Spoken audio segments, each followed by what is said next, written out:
Ako ba'y nagatuog yun ko nga kato si Sir Mendez, biktima ra gito siya sa mga corrupted kay nga mga pangulo na to sa iglesia nga nagahandom gyud og posisyon sa tuang organization. By the way, kung dili day ka gusto nga makakita ani or makadungog ani nga video nga akong i-present sa inyo ha, palihog na lang yun kog skip. Unya, mangayo na lang yun daan ko ninyo og pasaylo, tungod kay gusto lang yun nako ning i-voice out, tungod kay dugay nam gud kay ni nahitabo gud. Unya, wala gyud action ang atong organization ini. Kadtong giistorya bitaw ni Pastor nga Sirano atong pag funeral service ni Sir Mendez. Katong iyang giingon nga bautismo ba nga gibayran. Tinuod gyud kay to mga kaigsunan. Ako mo istorya gyud ko nga tinuod kay to. Dinhi sa mua naagyoy ni istorya sa kuha. Magtiayon ni sila pero dili pa sila kasal during that time. Live-in partner pa sila. Unya matud pa niya nga gihatagan lagi daw kuno sila og 1,000 para magpabautismo. Unya imagine ha, live-in partner sila. Dili pa angayan gyud nga pabautismoan. Pero kay mao lagi dunay goal ang pastor muna nga pabautismuhan gyud sila. Ako maka-question gyud ko sa nag-ulo-ulo bitaw aning goal sa mga pastor. Ako dili gyud ko sold out ani gyud, ambot lang ka sa inyo ha. Pero para sa kuha, dili gyud ko sold out ni tungod kay sa kong nahibaluan ang baptism mo'y basis sa imong performance as a pastor. Tungod kay kun hina ka sa bautismo, ang ilang ikaistorya sa imuha, wala kayo ka nagtrabaho. Muna nga maningkamot gyud ang pastor para manindot iyang performance, maka-goal gyud siya sa baptism. Pero basin mo ingon mo nga dili gyud ang bautismo mo ibasihan.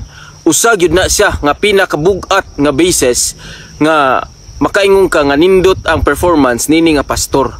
Tungod kay kuha gyud niya ang goal. Actually, ako sa ko ang layman bitaw nga pagpanabot, kini bitaw ang goal sa baptism. Kung daghan jud ka og baptism, humot jud kayo imong pangalan.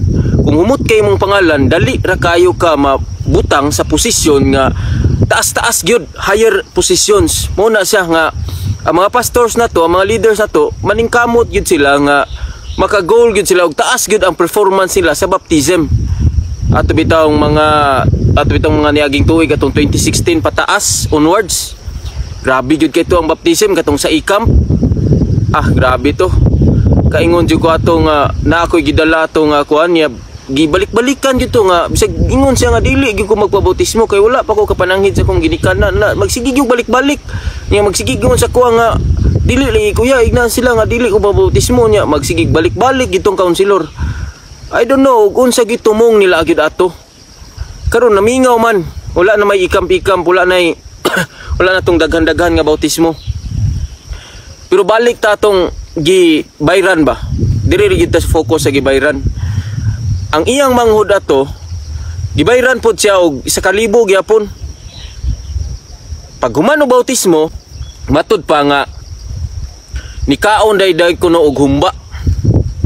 Kaon day baboy ba? Tungod kay igor man siya magbabautismo, wala man siya, dili man siya konbertido. Ang ilang nabutang sa unaw na tungod sa 1,000 magpabautismo sila.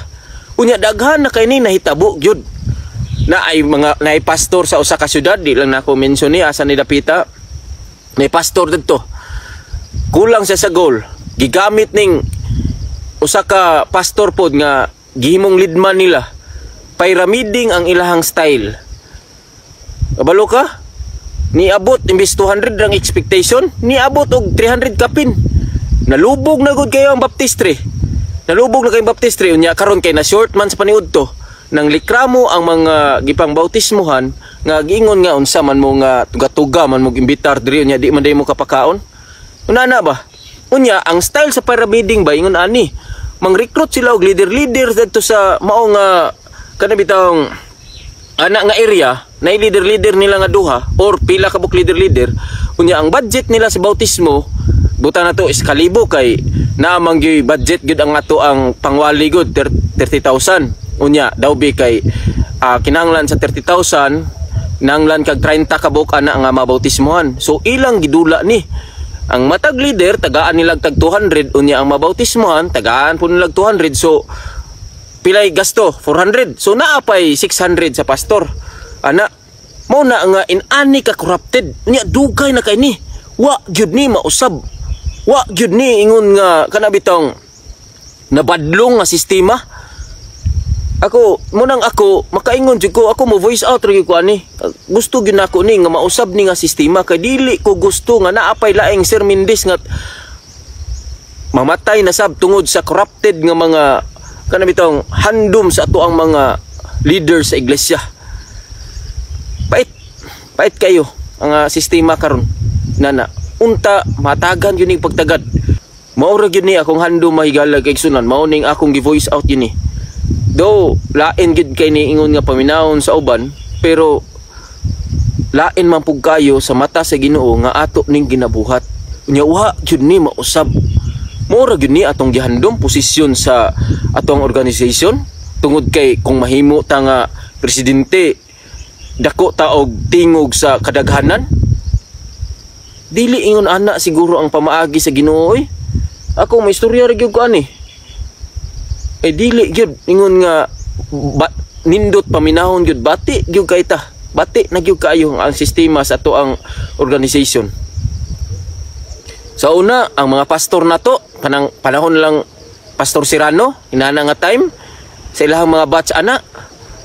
Makaingon gyud ang mga katigulangan nga sila mabisita gyud sila sa mga pastors. Mabisita bisan pag unsa kalayo, limang kag pila ka lungsod pa to usa ang usa ka distrito. Pero mabisita gyud sila sa mga pastor. Unya ang mga pastor sa una mobisita gyud sila sa mga membro sa simbahan, makig-worship gyud sila dito. Oh. Unya kana siya kalipay gyud na namo nga mga membro. Kalipay gyud na namo nga mga membro nga mabisita mi sa mga pastors. Unya manian mi sa mga uma, maampuan ang mga uma. Ana kay gandom gyud pud mi nga madako-dako man lang amo ang pag-uli sa halad ug kapulo kay siyempre nindot man gyud kay nang maampuan ta og pastor. Pero karon ambot og pila ka buok ang mga kaigsunan karon nga nabisitaan sa mga pastor na ampuan sila. Muna nga ako dili gyud ko sold out aning goal. Mas maayo pa tong ibalik tong sa una bitaw nga balay goal. Unya magkuan lang gyapon nga mag-survey lang gyapon og maayo ba ang performance sa usa ka pastor. Dili gid unta nang goal sa baptism mo ay mahilog nga basis. Ngun ana ba nga naunta tay survey lang gyapon nga ang mga pastor kumustahon ang lahang performance diri sa distrito og maayo ra ba? O inana ba? Tungod kay sa akong nakita gyud corrupted gyud ni ang kaning goal. Ako wa gyud ko agkoy believe aning goal nga daghan-daghan og bautismo. Kung sumala sa kadaghan sa bautismo ang mga backsliders pipila o halos katunga 60% ang nagpabilin, 40% ang nangawala. Muna siya ba? Muna nga ako gihandom gyud ko nga ang mga matrabaho unta sa mga pastor kana magbisita sa mga kaigsuonan, magampo ana dili kay ingon nga mabisi na kayo tungod kay daay mga goal gihandom ana unya mahulog na dayon nga magbayad na lang. Bayran na lang tong kuan. Ipasumangil ra ba dayon ng kuan kana bitawng disturbance fee? O mo na ipasumangil kana disturbance fee. Pero bayad gyud ang motibo atoy, klaro kayo.